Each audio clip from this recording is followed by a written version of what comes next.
But before you do that, I just want to give you a little insight for the month, what we have coming up. We are going to see a diamond dealer, my diamond dealer, and we're going to talk more in depth about engagement rings, because I realized in this process that I didn't know shit, and you probably don't know shit. And if you want to be married or have any, questions, this is going to be, and she's funny as hell. And then we're also going to have a couples therapist who's going to talk a little bit more in depth about the preparation that it requires for premarital counseling, which I think is really exciting. And, a lot of other things, new things to come next year and the next season. But for this month, those are the things that are coming up. And I just want to invite you to tune in and get this information. Yes, our marriage to be month.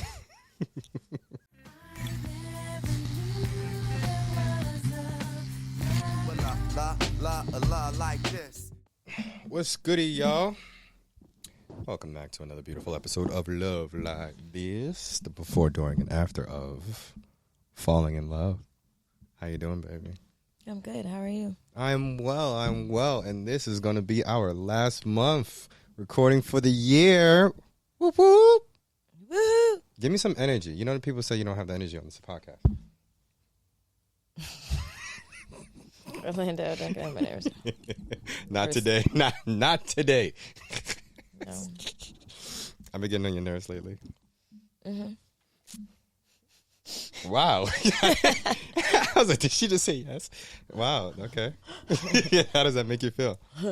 Annoyed. Is there anything I can do to make it better for you? Go to Home Depot when I ask you to. Oh, God. You and this fucking home project. That looked beautiful. It looked beautiful. But you and this fucking home project and this attitude with this home project. Okay. What's the real issue about it? What's the problem? You said you're going to help me and you did it. I did help. Ish. You didn't really. But whatever. But it came out beautiful without my help. There's still things that need to be done. All right, to catch y'all up, Milah has decided to take on the bedroom as another project because she has ADD or ADHD or HUD or something like that. And so HUD, what are you talking about? I don't know whatever the H and D's that you have in your, whatever acronyms for mental health that you have. Milah started a project in the house to avoid all the other things that she has to do and painted the whole room black. And it's beautiful. And because she had to go to Home Depot one time, in one day, 3 times in the day. No, it was different days. Okay, because you had to go to Home Depot multiple times, which happens when you do projects and do things. You have to make store runs, which means you have to drive the car, and you have to pick up stuff and bring it in the house and then do labor. And I think that's what annoyed you, because the man wasn't there to do the labor. So you think I did home projects to avoid the things I have to do in my life? It's still a lot of mail you got to open. Orlando, do you like the balconies in the room or not? It is beautiful. And I love how you took something like hyper focused on it, made a plan and got it done, and you had a vision doing it. And that part is beautiful. That's it. I don't got nothing else. It was absolutely beautiful. And I do love everything about our new decorated room and balconies.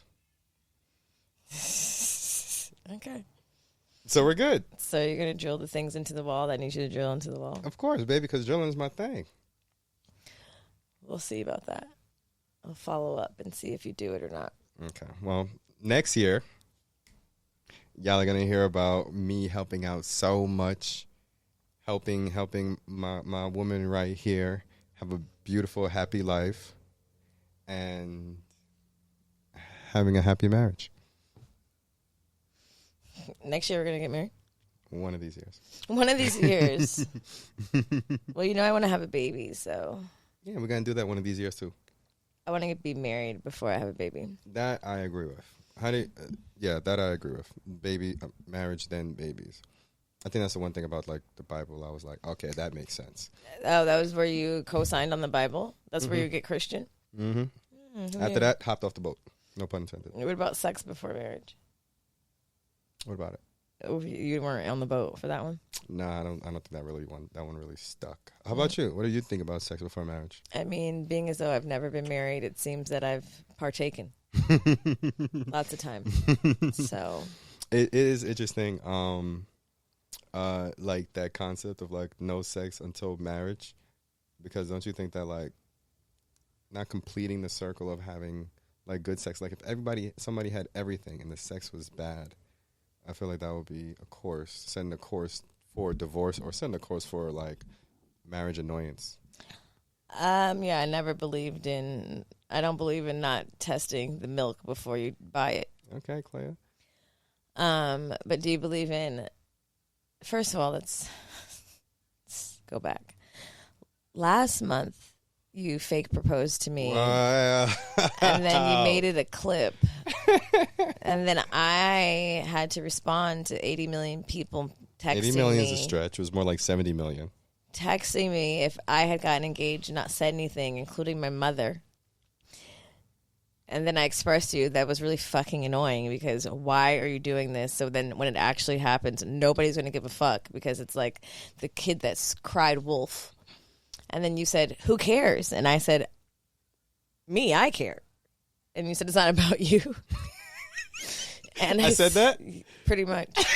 And I said, it is about me because it is my proposal. Do you care about it being you're proposing to me? And he said, it's not about you.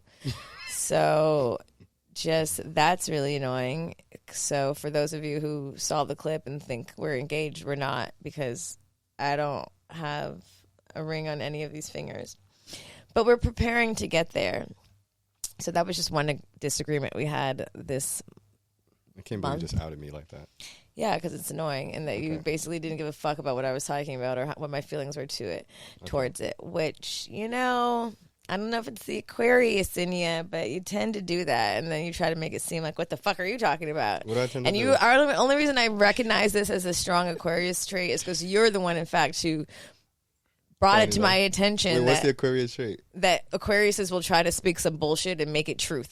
No, I said niggas we do that. You said Aquarius. I did? You did. And no. I see it in you. I just want to say that I see that in you. Aquariuses will tell you a new truth and then just ride on that. And I just want you to know that I'm not the one. You're fat. You're smarter than that. I've been gaslit many times in my life, which is essentially that's what you're telling me the Aquariuses do. They're fucking gaslighting assholes that we could be manipulative. Are manipulative and try to say this one thing isolated from the rest of the entire truth. And so I just want you to know I'm not the one, nigga. You're not the one. Because I've been gaslit for long-term periods of time, and I'm too fast. Too quick. Too smart. Too quick. Too smart. Too furious. I don't know what bitches you're used to dealing with. I'm not the one to be. First of all, I'm older than you. Ooh. Second of all, I've had more life experience. 3 years of extra knowledge. Yeah, 3 years of dealing more with these niggas that gaslight. And I just want you to know, from my personal life experience, before we go into this endeavor of marriage and life together. Well, you got to go through engagement first, since it was a fake proposal. Wait, actually, one of my friends, Shawnee, said, did you get engaged? And I said, no, Orlando's fucking annoying. And she said, oh, okay, good. Tell him next time, wrap that shit up. It was too long-winded. Little does she know, make the exact same speech. No, you can't. You can't make the same exact speech. Send to her. First of all, you need to actually contact all my friends. She's in the state of California, so you could probably. I'm going to make you a list of people if they could. Oh yeah, can you do that? Make me a list of people I need to contact when it's time to propose to you. Sure. So I can make sure their eyes are aware of what's happening. Anyway, I might send a Zoom link out. If you're on Patreon, you could see the proposal when it finally gets here. That's going to be so obvious. What are we going to be doing? They're going to be like, oh, let me just turn on my Zoom real quick. I have dinner and there's going to be Zoom. What are you talking about? You don't even know what's going to happen. This is it. I see that it's not about the Home Depot. It's about the proposal. No, it's about Home Depot. It's about both of those things separately. You do annoying things often, and these are the things I'm bringing at. I don't do annoying things often. That's a stretch. Don't lie. Don't lie. You could say a lot of things, but you can't lie. Leaving your socks and your shit in the living room after I've cleaned up. Hey. Disregarding my feelings just because maybe I say, what's your feeling? Fucking annoyed. And you're like, that's not a feeling. Nigga, translate. translate the feeling. I did say that. You're fucking annoying. Y'all heard the knee slap? I don't like that. I've told you that many times. I don't like to be played with and slapped or poked. Listen, player. Let me talk to you for a second, player. Listen. No. All right. It's less of a proposal and more of a renewal of my commitment to you. What? The proposal that I said. The fake proposal that you made a clip. It's not a fake proposal. But if you get down on one knee and then my mom texts me, "Are you engaged?" You don't think that's confusing? Nobody saw a ring. There was no even in the clip. I was just holding your hand. I didn't take out a ring and go slide it on your finger. There was nothing. Well, but you of all people know best of niggas proposing to bitches without any type of jewelry. That's what I'm saying. It wasn't more so a proposal. It was a renewal of my commitment to you to let you know, hey, I'm marrying you. It's happening, and I want to let you know right in front of you. Look at me. Look, I would get down on one knee right now, record it on audio and on video. And then make it a clip. And make the whole world know that I'm committed to the marriage that's going to happen to us. And that's what that's about. And so I can understand your annoyance with all these people hitting you up because they're so involved in your life that they feel like they can hit you up and tell you like, oh my gosh, congrats. Ladies and gentlemen, a lion-ass Aquarius. Gaslighting ass Aquarius. Got to be more careful. You see what he just did? He just exemplified exactly what I was talking about. Thank you. Thank you for that. It's much appreciated. I'm just saying, okay, fine. I can understand your annoyance about it. But for 2 weeks, you acted like I was fucking being annoying for saying something. No, you weren't being annoying for saying something. Yeah, you were countering my annoyance with you also being annoying. But that's not the point. The point is... And then I would get re-annoyed every single time someone would text me. And then hit me up and be like, somebody else is texting me we're married. And... How are you even gonna propose without it being so obvious? You want to know how I'm gonna propose to you? No, I don't. No, I don't. This is what it is. You really want to be in control and in the know. That's what it is. I want to be surprised. You're all gonna be surprised. Okay. So back to my original question before my annoyances. What do you think about celibacy between engagement to wedding? Whoa. That's not in the Bible. Well, neither is cohabitating. That's cohabit. Go ahead, take your time, author. She's an author. Go read the book. What was it called again? Good Moms. What do you mean, what the fuck is it called again? You don't know what the book I wrote is called? I know what it's called. What is it called?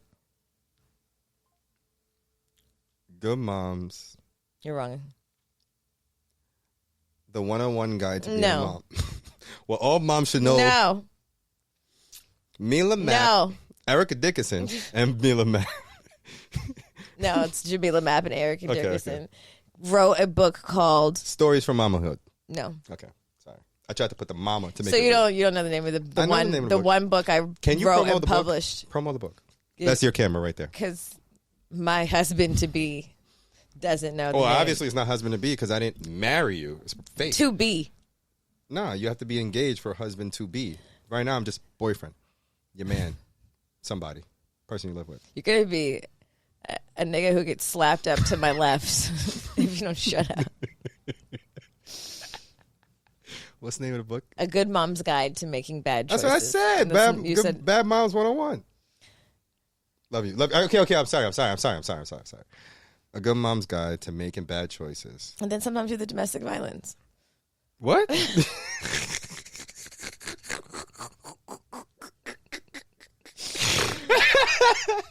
Listen, I think that your annoyance about the engagement is spilling over into things like the Home Depot run and the home projects. And, not at all. And it's not me gaslighting, of course, obviously not. And I think that your annoyance really stems from the energy and the fire within you as a woman that wants to be kept, that wants to be married. And so I can understand being a woman, let me hold your hand real quick. Come here. Being a woman that wants to be capped, that wants to have a man, that's having a man is so important. Maybe top 3 importances in your life since you were like maybe you said 3 or 4 years old, right? Since Never 3 or 4 years ever old, said that in my life. You said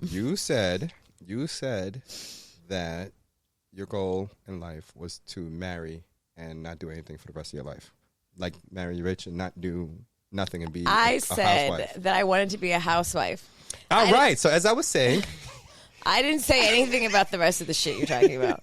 okay, you want to be a housewife. I said I wanted to live a leisurely life. And maybe with a nanny and a maid and a cook. So you want to be I wanted to look good. You want to be a leisure wife, right? Now nanny, maid, cook, and all the things, right? Mm-hmm.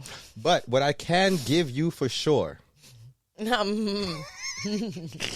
What I can give you for sure is marriage. And I can meet you halfway. That's not halfway. Yeah, it's halfway. My half is marriage. Your half is nanny and the cook and all the other stuff. Listen, you have this burning desire to be a wife. To be a wife. And I can understand how everybody hitting you up and saying, hey, you're a wife, but your body, it's not registering your body, can really cause some true annoyance. And for that, I apologize. I'm going to clarify because I think you're confused about what I said. I said for a living. I thought that my job description would be housewife. I didn't say that my top 3 goals in life were to be married. That's the same thing. Not really, because that wasn't important. I just wanted a leisure life. And you thought being married would cause that. Mm-hmm. And so your attachment to leisure life. Well, no, I'm working very much, so it's not connected. Somewhere between 18 and 20, I realized it probably wasn't going to happen. Oh, really? Yeah. I thought it was like 27, 28. You realized that wasn't going to happen. No, I realized rather quickly. So what's the career like mentality now? Since depending on a man is not there anymore. I don't know. And I think that's what's causing an annoyance. It's an immense amount of entrepreneurship. Uh-huh. And you knew you were going to have to do that within your 20s. I just knew I was going to have to get a job and do it myself and that nobody was coming to save me. And that was really disappointing. Also that I don't really have the patience to be a sugar baby and to pretend, which was also a huge annoyance and disappointment. Could you imagine realize you can't be a sugar baby? I can because it happened to me. I realized, and I was mad. What made you come to this realization that was like I can't do this sugar baby shit? Well, A, there weren't many options on the field. B, the options that were on the field were unattractive and I didn't desire physically or really emotionally, and I realized that was a big boulder in front of my end goal, which was to be a happily, leisurely wife, home wife. Mm-hmm. And then I realized that's not the plan that God made for me. Because there was no beautiful, sexy, tall, dark, and handsome, not old, too old for me, ballers in my hotel lobby coming to save me like I had seen in Pretty Woman? No, she was on the street. Sorry, I didn't mean to call you a streetwalker. I had seen it on many other real movies. Like? There was a special on MTV once, and I think it was George Clooney who met his wife as a waitress serving orange juice. And I thought, that's supposed to be me, but here I am. A working woman in my studio. Getting fake proposals. Fake proposals. I'm sorry.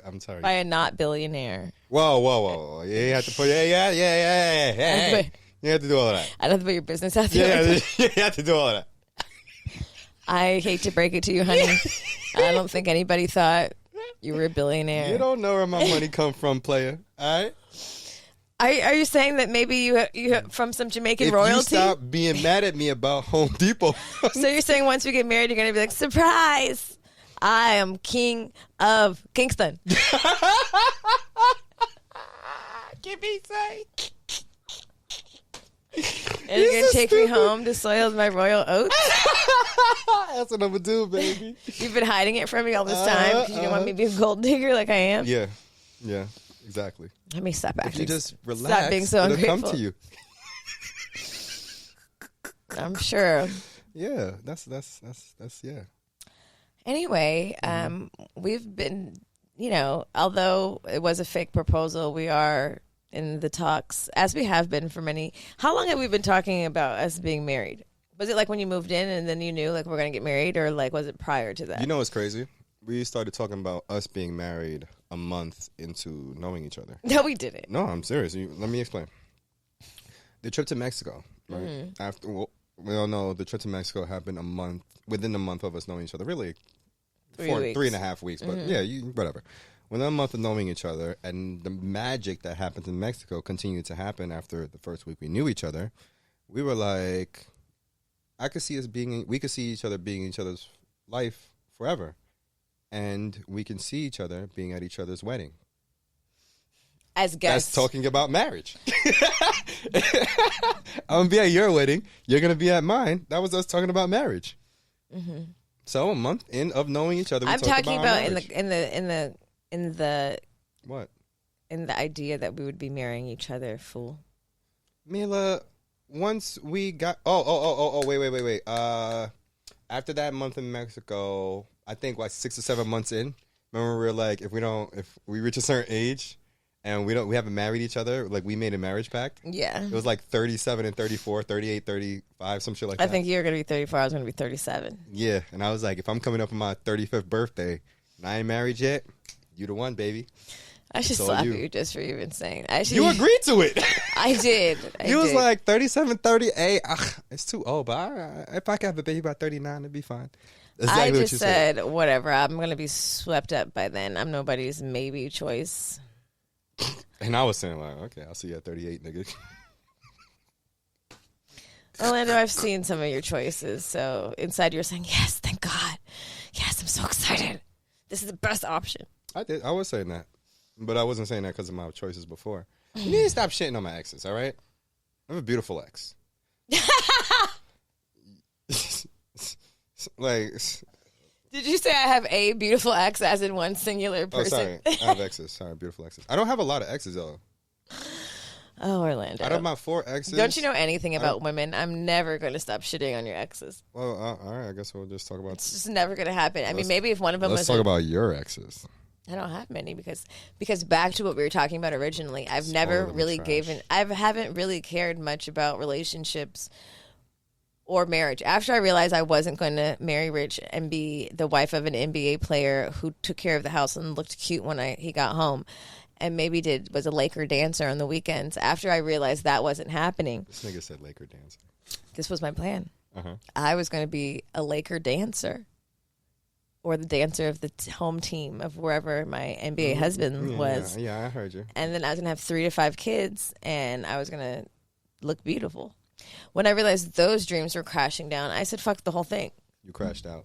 I just said, no, I don't need it. I just could be a hoe for the rest of my life. And that I would travel the world and have lovers.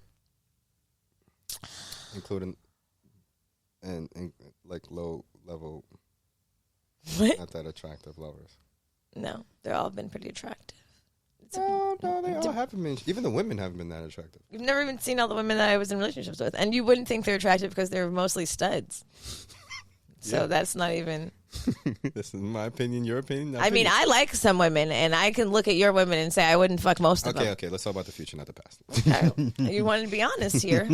Let's not get into it. Anyway, I was thinking, as we've been embarking on this adventure of marriage on a more serious and tangible way, since nobody's getting any younger, I was like thinking about what was my like original thoughts around marriage, and like if I've ever been one of those little girls like I can't wait to get married, like this is what my wedding's gonna look like. When the concept of marriage first came into my existence, and like what my relationship with marriage actually has been and is. And I have not been one of those women who is very like highly pressed. Mm-hmm. Not even really to be in a relationship, but mostly because I saw my parents be married. I was around when my parents were married. I was probably like 5 or 6. They went to Vegas on a New Year's. And I thought my parents were married before they actually got married. But then I quickly realized these people are crazy. And marriage is not that important to me, especially if it looks like this. Mm.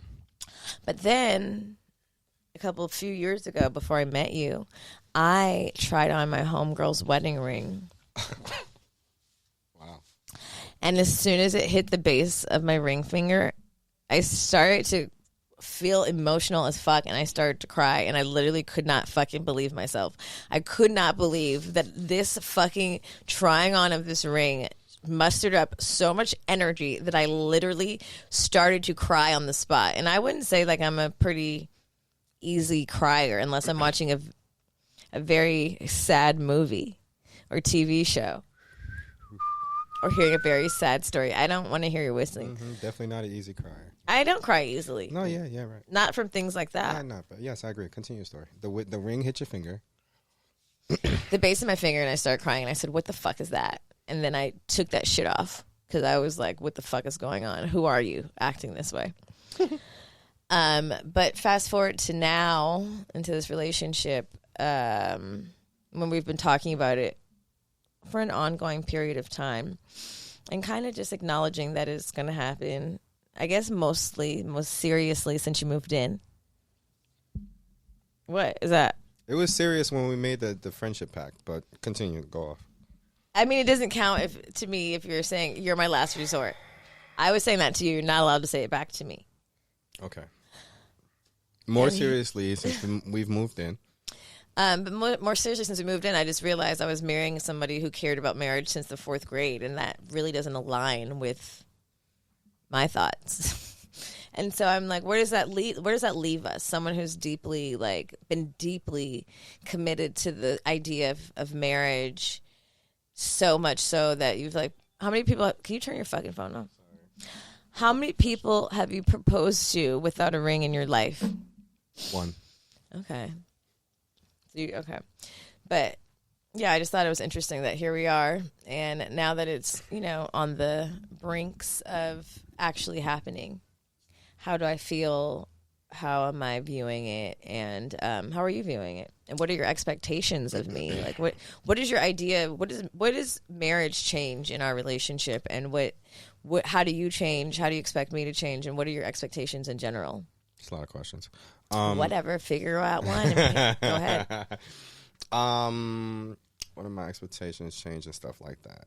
Well, for one, marriage, I've never seen it as a stepping point. I've never seen it as once you get married and once I get married, then I should have all these expectations and these things should be happening. We should be having anal more and you should be cooking every day. That was never my thing. You know how they be I'm not having girls used to be I'm not having anal until I get married. One time my mom told me that. She said she's not having anal until she gets married. No, she was just talking about some guy who was trying to anal her, and she's like, "You're not my husband." Your mom's a wild girl. I should never put her business out like that, but it just reminded me. And I was trying to be cool, and your mom's talking to you about sex, and you're just trying to still be cool, but you don't want to hear it. But you're like, I can see your mom saying it without even thinking. It's yeah, and then he was like, I'm putting my butt, and I said, well, you are not my husband. That's Anyway. Sorry. I hope she never listens to this. I never seen marriage as this thing that things change once you get there. I've always wanted to curate my relationship in preparation or so that when I get married is exactly the same. I think that you're married before you walk down the aisle. You're married before you decide and choose to say this is the person that I want to be with, because there's certain things that show up within that person and it shows up within you because of that person that makes you want to go, I need to have this person in my life forever. I can't maintain myself at the level that I am without Milah in my life. So in order for that to happen, she has to stay. In order for her to stay, I would like to and want to marry her. But I've seen all of that before we've walked down the aisle. I've seen all of that before I proposed to you 2-3 billion times without a ring. But that's the reason why I keep doing it, even though I I can agree or I can see your point of view that it might not be the best practice to do, but I want it to happen so badly. I want to marry you. I want to walk down the aisle. I want to see you walking down the aisle, and I want to cry. I want that so bad. Why? I hope I cry so fucking bad because it's gonna be so beautiful. Regardless if I cry. What if you don't cry? No, it's regardless. It's gonna be fine. But I want that. Like, crying isn't a measure of like my feelings for you, but I want my emotions to be expressed and for everybody to see it, regardless of just me just being happy in the moment. And so all of these things that I feel and I want surrounding love and like and marriage are things that I know we have in our relationship already. And that's always been my mindset or curation around marriage, is to curate a relationship that's already like what it's going to be like when you're married. So, like, I mean, as far as, like, what are my marriage expectations? It's maintenance. It's maintaining what we have at the level that we have and leveling up together. Oh, God. I was going to say that my one thing I will say maybe is an expectation for when we are married, so we're definitely getting married, is that we level up together, right? I don't necessarily want to think or feel or have the energy of you're not moving moving upwards or moving in a direction that I'm not moving with, or I don't want to move in a direction that you're not there as well. Like upward, onward, in upward, unity. onward, around, go down. Like if we're going down, we're going down together. We're not going down. No, I don't want to go down. But when I'm it's just up, saying. then it's stuck. In the word of Cardi B. Exactly. But no, the point is that my one expectation I can say for sure with marriage is whatever direction we move in that direction together. I agree. When did you know? Did you know when you moved here that that was the plan? It was gonna be the plan when I decided I was gonna move here. I was like, I really feel like marriage is gonna happen with this girl when I was back in New York, and I tricked you to move in with you in LA. Did we ever tell that story about how I tricked you? I'm pretty sure we probably did. Anyway, so when you left your bag at my house, when I asked you, I was like, if she says yes, this is our marriage prep. I'm gonna do everything I can. If I say yes to what? To me moving in with you in LA. I don't remember. Even though you didn't really say yes, but if you had agreed in some type of way or fashion. Did you ask me, or did I say you should just come here for a little while and get your and clear your mind? All right, you know what? Here's a better way of saying it. Whatever way I heard you say yes, I was like, I'm gonna marry this girl, and I'm gonna be the example. I'm gonna be the person. I'm gonna be everything that I need to be, so that she can go, I want to marry him too. And so, yeah, once you in my head said yes to me moving in with you in LA, I was like, all right, well, it's time to step up and be the man and stop being a little fast ass back in New York, and settle down, focus on you, focus, which is a key word for me, is focus on you, and show you I'm the man that you want to marry. Is it because in your whole period of when we were in a relationship, but we were open, that you realized you don't have a lot of focus and you don't know why? No. Wait. There was a lot of behavior happening for no reason except the fact that you have no fucking clue. Well, the thing about it is I was focused, but I was focused on finding my wife. So how do you focus on finding your wife while also fucking the coat check girl? Well, I gotta have sex on them to find out if they're the one. So you thought fucking this coat check girl was going to discover if she was the one, the girl in the coat check? I wasn't going to miss out on an experience just in case. What if we had sex one time and then later on in life, she's like, I remember you. Like, we had sex. I remember me. I was a coat check girl. I was like, I did fuck you. What you up to? And then we just start chatting and maybe we go out and then boom. Just like, it can happen at any time. Mm-hmm. And I've never been... We were in a relationship at that time, so that wasn't what was going to happen. We're in a relationship. Huh? We're in a non-monogamous relationship. Which is still a relationship. So you had nothing to worry about. I was already committed to. You're asking if the coach check girl could have, maybe would have. I'm just saying the situation that happened with the coach check girl is a showing of my personality in which I do things because I'm searching for a wife. Now that situation, right? Remember, because that situation happened before I came out to LA. Mm-hmm. So that situation, we were boyfriend and girlfriend, non-monogamous. Mm-hmm. And then when we decided that I'm coming out to LA to move in with you, we decided that together. When we decided that, I was like, you know what? I need to exemplify a man that is marriage material. And so that's the timeline. I see. And so this whole time we've been living together, you've been consciously exemplifying a man that is marriage material. Yeah, because I know I had it in me. I know I've had it in me since high school. I know I've had it in me since the 4th grade. And so since I know that I have it in me, it's time to really put that energy, that personality in the forefront and stop with the childish ways of fucking coat check girls in the bathroom. It was in the bathroom or the coat check? It was both. How do you, what? I fucked in the coat check room and then we went over to the bathroom. I was wilding. Yeah. Don't give me that face. Don't judge me. Right. Listen, that's who I was. This is who I am now. And I'm looking forward to being with you and who I've become. And that's my expectation.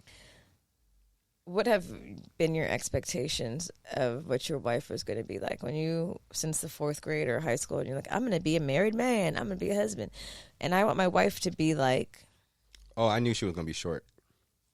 That one I knew for sure. I always had a... You always like tall bitches, though. I know, which is so odd.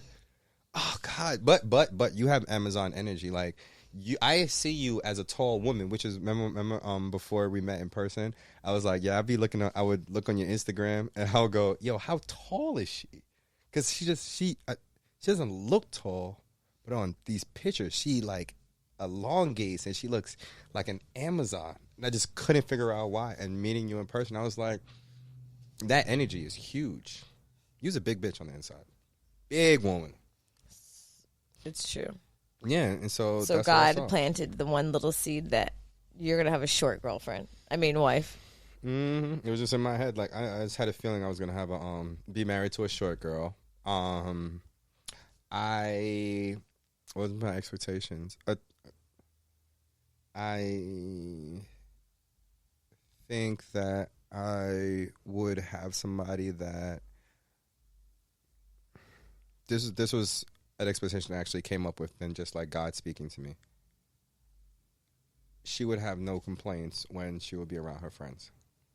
Like when women like get together and be like, oh, he do this or he do that, I would check off all the things that you would need in a husband so that when you're around your friend, you'd be like, I don't have to worry about any of those things. What do you mean? Like if when for other friends, or when a woman would complain about things with men, you would take note so that your wife wouldn't ever have those complaints about you? That was a very big thing. And I actually started doing that in high school. I knew I wanted to be married by 4th grade, but really listening to women, paying attention to them and going, oh, that's what you don't like? That's what you don't like? Oh, this is the general complaint for women. Let me practice, make sure I like cover that so that my wife sit down around girls and she'd be like, oh, Orlando's committed to me. No, my man could cook. No, I be getting dick down. Great. Nope, can't relate to you there, girl.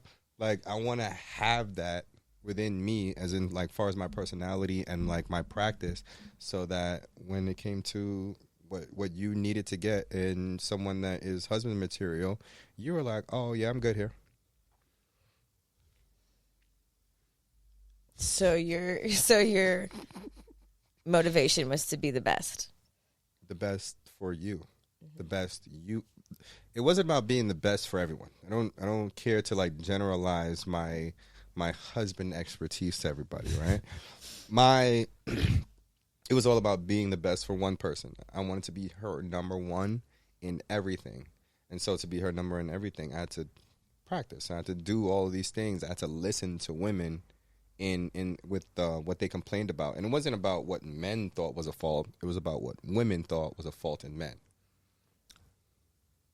What do you have any fears that like once it's official, it's gonna shift anything in our relationship, or things are gonna change? Because you know they always say like, as soon as she's your wife, you're gonna have to go to Home Depot.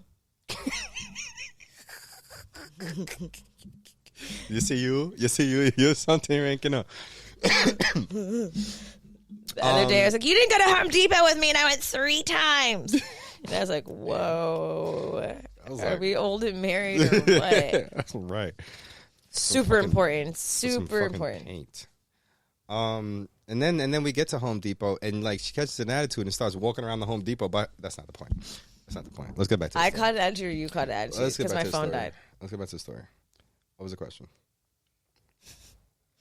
Are you afraid that anything, once we get engaged and or get married, that anything's going to shift? I'm afraid, or I don't know if I would still continue to have this fear, but we'll see what happens. That there'll be like pressure on you, like not you specifically, but there will be pressure on my wife to exemplify this idea of what a wife is. And so I like I said, like curating the relationship before marriage so it could seem the same, because I wanted to feel like, okay, we've done all the things to show that we can get married, and then nothing really changes, so it feels like natural and all the things. So last night, when you told me that I might not be marriage material because I didn't make your plate.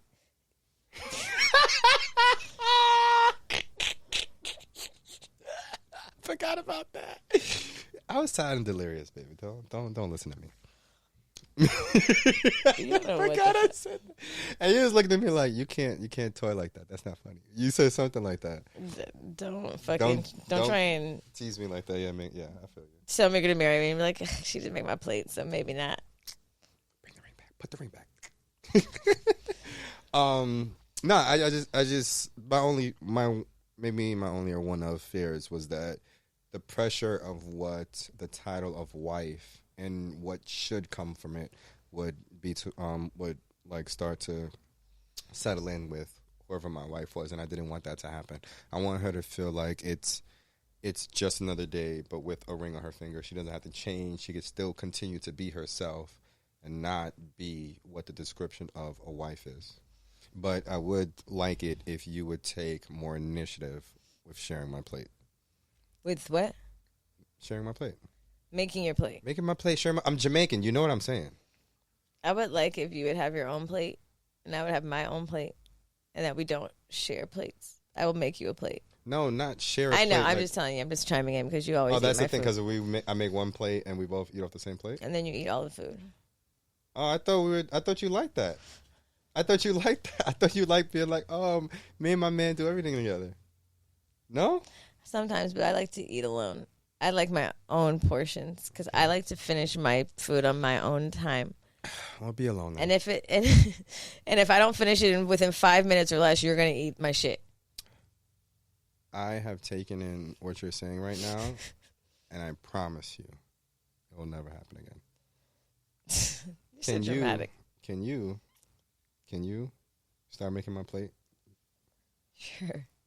With emphasis and with what? And exuberance, energy, like, oh, is that food over there? Orlando, you hungry? Where your plates at? And your cups. Make my man a plate and drink right now. That's that energy behind it. Like, oh, is that food? Plates? And silverware? Stop with the stomping. I think that maybe I used to feel more passionately about things like that. But I think that, to be honest, I think this is unfortunate. And I want to know if other women feel this way. I feel like as you have like these like lovely ideas of what being a wife looks like and then what you're going to do. Like I had this lovely idea that I was going to be a housewife and be beautiful and not cook, but maybe serve the plate because I had a private chef. And then as I've gotten older and just like more tainted by reality of men, those things kind of wore away. Like I just didn't. And honestly, if I'm being honest, a part of me would see women like that and be like, Ugh. For instance, no, I don't need to say for instance, but you guys know that one interview I'm talking about that one girl who's a comedian who was saying how much she spoils her man, which I get and I agree with, but then I don't know if I want to be the woman on the internet like bragging about how much I spoil my man, because point in case, a fucking few months later, this nigga gets on the internet and says he's going to get more babies by the grace of God, and this bitch is freshly postpartum. So I just think, like, honestly, getting older, and I think for a lot of women this probably rings true, is that the reality of men as you get older is so deeply disappointing that the fantasy of marriage just becomes watered down, and the expectation of, like, being this, like, perfect wife is like, you niggas ain't doing what I need you to do, so what's the point? Well, okay, so I mean, and that is just. I'm not saying you. I'm just saying in general. I understand that you're because I've asked myself, like, where did my enthusiasm? If I'm a woman who I do want to be married, and like, but where did I lose the enthusiasm between I want to be a housewife and whatever? I mean, it's probably a combination of things, including I wasn't the candidate to be a sugar baby, but also just that, like, a lot of these men don't really take pride in being a man. And so what the fuck would I look like taking pride in being a wife of a man that doesn't even know how to be a man? Well, are you with somebody that doesn't know how to be a man? I'm not talking about you. No, I know. I'm No. And so now the reality of men has now turned into the reality of a man. And so you're saying your hesitation has been because of the reality of men before, which probably were men that you didn't need to be with anyway. And so that watered down your experience of the thought of marriage and wife, and like having the energy to serve and submissive to men. Honestly, when you say those words, I kind of like. No, I get it. I'm I get it. It could be. inside. It's literally serve and submit. I'm melting. Yo, something that was supposed to be such an honorable experience I know. has turned in such a cringy, like. I know. But the point is, how sad. Yeah, it is. But the point is, like, to recognize the difference between past and present experiences. So, okay, you don't want to do it generally for men. Well, do it for one man. Yeah, and I think that there is a level of like acknowledgement I have to have of upheaving all this taintedness that I've kind of adopted just by the reality that we live in, that I've seen men just not really put a lot of effort or care into the role of being a boyfriend or a husband. And so it's like, why the fuck would I do that? And so I understand on my end why, for a lot of women, why like marriage is no longer the fucking pinnacle of their existence. And I also understand the poison of society, and I experienced that with motherhood. You know, you have a baby and you're supposed to become all these things, and it's just like, because a part of my brand has been to like break all that shit, all these archaic stereotypes. I think that maybe that was tied into my role as a wife, and I'm really now peeling back the layers of actually truly what does that mean to me, how much pride do I take in this role, and like what does that mean just going forward long term once we start this journey. I mean, obviously it's already started, but like commit with jewelry and a ritual and a ceremony and all these other things. Okay. Can I say something without can I say something so that it can, like, I guess kind of like diminish the idea of serving me with the food and connecting it to wifehood? So when I was a kid, and I'm kind of making this connection right now so that the thought is still fresh. When I was a kid, I had well, you know, my life as a kid wasn't like the easiest or whatever, right? But the one thing about being in a Jamaican household was a Sunday dinner, right? For some reason, every Sunday dinner was cooked, and it doesn't matter which Caribbean household I went to, right? And so with my like childhood being that the way it was, for some reason Sundays were so good. That's Sunday fucking dinner, right? You know, Jamaican food is Jamaican food. It's amazing. And so when I got older, I was like, oh shit, I gotta cook my own Sunday dinners. Or I actually, for a while, I was living with auntie, and then when I really got on my own, that thought of like, oh shit, I really gotta cook my own Sunday dinners. I guess it really sunk in, and it's not until I started living with you again that I realized like the Sunday dinner thing was more apparent. I think it's because living with you and Luna and think of like the family aspect, just thinking of Sundays in this way. And you've heard me mention like Sunday dinners before being like important, and you already know how I feel about food and sitting down together and things like that. And I'd never really thought about like where the connection came from until like right in this moment that and I've already felt like, we should sit down and have dinner together and we can have discussions together and like, a TV family of like dinner at night, and then we sit down and talk about our day and stuff like that. And so I feel as if I'm connecting it, like being served or my plate being made and stuff like that, to like be happy. The one out of the day, for sure, happy time was definitely a Sunday.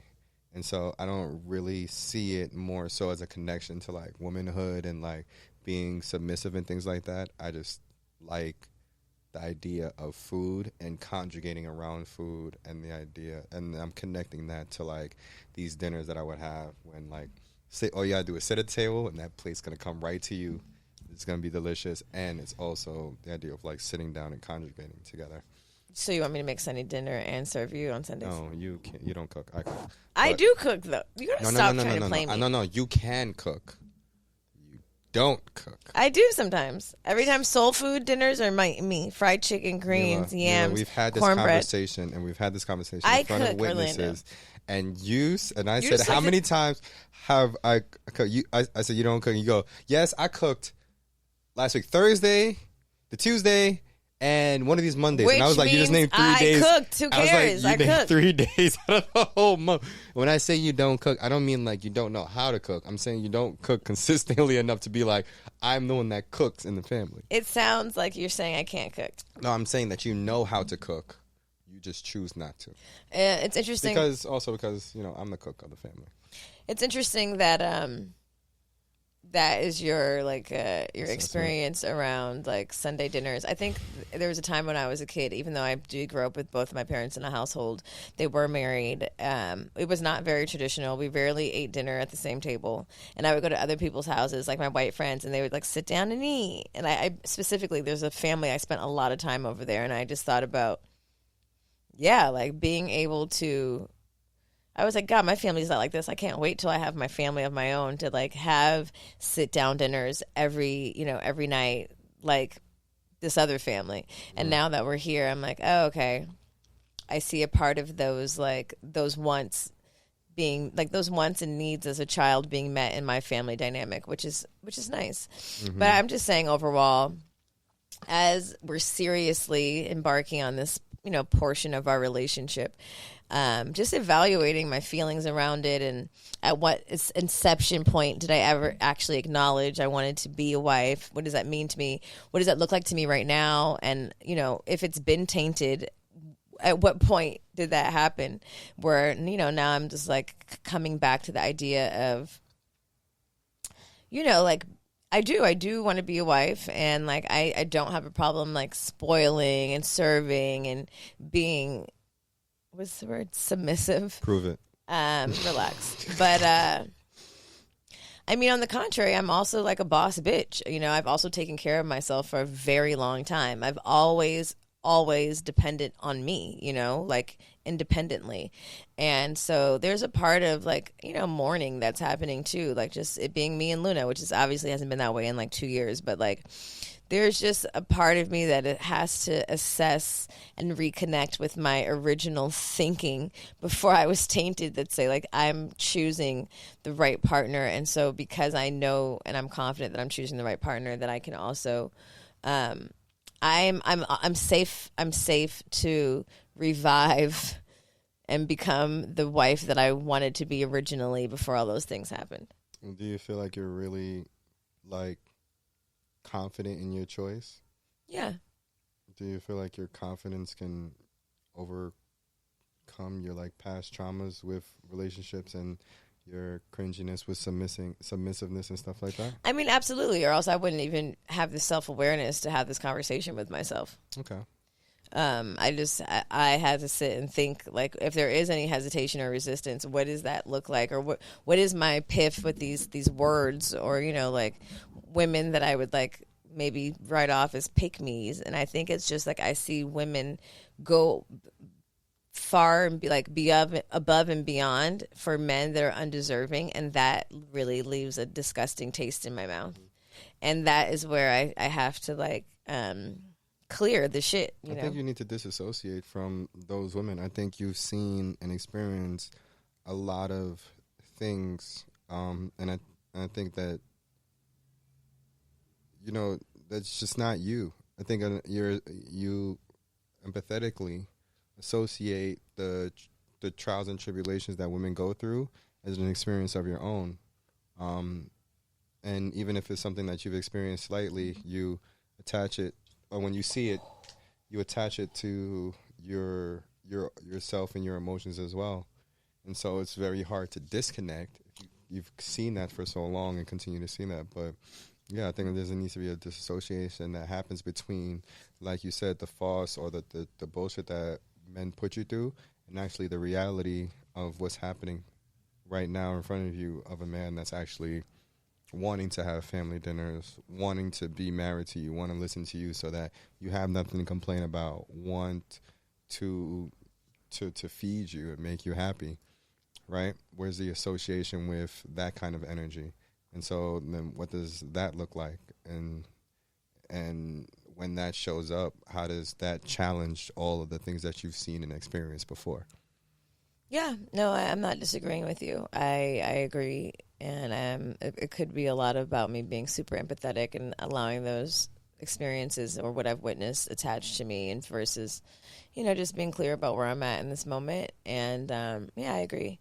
And I invite, you know, other women who may be listening to this and maybe thinking like, damn, I hadn't thought about it in this way. Or shit, even men who maybe desire marriage but haven't really had the opportunity or really the clarity to perform in a way in which they could be proud husbands or partners, and just kind of acknowledging our roles for one another. You know, I think we're in a place in society that, like, the pride of being a good partner or a wife or a husband is, like, for me, I'm saying this, has been deeply associated with, like, religion or Christianity, and that's not, like, something I associate with.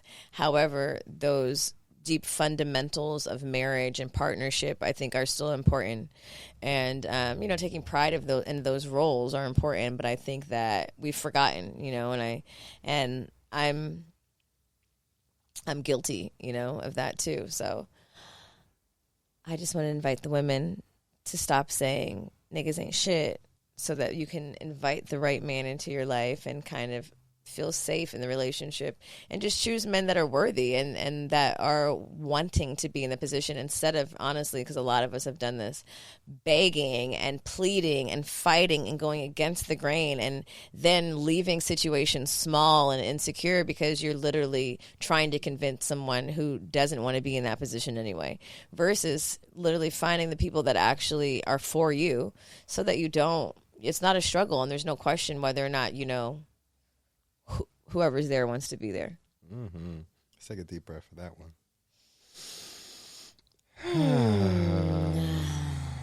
Mila Moan. We're going to start having a Mila Moan segment.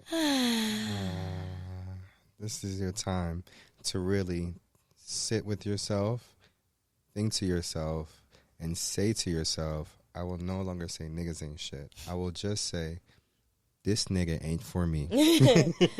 And move on with peace and grace and clarity. Or if you're in a relationship that is actually safe and feels good, and the person is putting effort and expressing to you the desires that are in alignment with what you want, instead of fighting it or having your guns drawn or your defense up, which you maybe have had for a long time, that you take the opportunity to just release it and be in the situation for what it is, and invite the things in your life that you actually want. I think we underestimate the amount of time that we spend on thinking about the negative, and then actually recognizing how that actually attracts those things into our lives. And that includes the things we're afraid of. So just releasing the fear and trusting the work that you've done and the person that you are in this moment, that you'll attract the right person. And when you don't, you'll be so clear about it that you release them back to the wild and cut off all communication. So yeah, this is something that I've had to do and I've continued to do.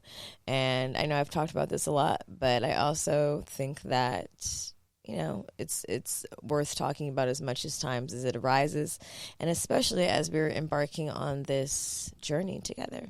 Yeah. Before we get out of here, is there anybody that you would like to dedicate some love to? Can I be myself? Of course. All the time. I'm going to dedicate some love to myself for finishing some things I said I wanted to do this month. I completed my clinical hypnotherapy certification. That's how she hypnotized me to be married to her. So I'm a certified clinical hypnotherapist. I completed my at-home projects. That's the Home Depot run. 2 balconies and 1 sexy bedroom. If only my husband-to-be would now make reels with me. Okay, I got you. You've earned it. You earned 3 reels. Anyway, just for me to acknowledge the work that I have put in and the effort that I have put in, and just to change the mindset of just constantly beating myself up about not doing enough, and just be in gratitude and look back of the things that I have done and the changes I have made, and you know, the wife I am. You are that wife. And mom that I am, and just, you know, be grateful and in gratitude of that person instead of in constant criticism and constant criticism. Just so constant. You think I'm always in constant criticism? No, I'm just fucking with you. Okay. Yeah, that's it. I want to dedicate some love to Luna because she's been killing it in math. She's made a very big improvement in math. I'm the math person of the relationship. I'm the math person. I'm the cooking person. I'm the no, okay. Dedicate some love to Luna because she's really been killing it in math. She's constantly always coming home with hundreds on her spelling test, which is a very big thing for me because when I first came to America, I was not that great of a speller. At 4 or 5 years old, I couldn't spell my own name. And so I worked really, really, really hard on, 1, learning the English language, and 2, spelling. And so to see her, like, kill it at, like, spelling and also reading out loud. Remember when she made a reading picnic in her room? Oh, that was so beautiful. Like, her energy when it comes to school, even though she enjoys missing school like any kid does, but her energy when it comes to school, when it comes to knocking out her math, when it comes to reading, and also actually sitting down and wanting to improve. When you actually like sit down and explain to her wanting to improve, and her energy around that has always been really good. And then, of course, every time we always hear from everybody at school that she's such a nice, sweet little girl. That really brings me joy because I was a menace when I was in school. I thought I was smart, so I thought I was smarter than everybody. And then I would get my work done quick and then start talking and distract everybody else. But, yeah, I want to send some love to Luna. Shout out to our daughter, Luna, who's the bomb and is also in the other room. Pissed. With my brother, so we probably need to wrap this up. Yeah, she's in there. We need to feed people. All right. So if you want to find us, listen, I really need y'all to pay attention because we got some social sites to tell y'all about. Where can you find us? Listen, Instagram, it's at Hoochie Mom and Dad. Twitter, it's separate. It's at WH_Orlando Roy and at Milah Map. Why don't we have it? Oh, because I don't tweet. Yeah, because you don't tweet. It'll be just me. So might as well just have separate. Just do your thing over there. I'll do my thing.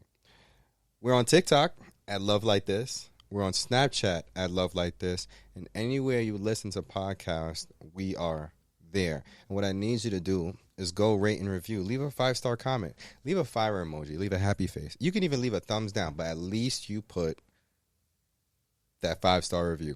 And then also go subscribe to us on YouTube, and you can watch us joke around. You can watch me knee slapping because shit is hilarious over here. And that is YouTube. Patreon. Our YouTube is Love Like This, and our Patreon is patreon.com/Love Like This. And our Instagram is Hoochie Mom and Dad. Yes, that's the first one I said. Our Instagram. Oh, man. Love Like This, the before, during, and after of falling in love. Love y'all. Bye.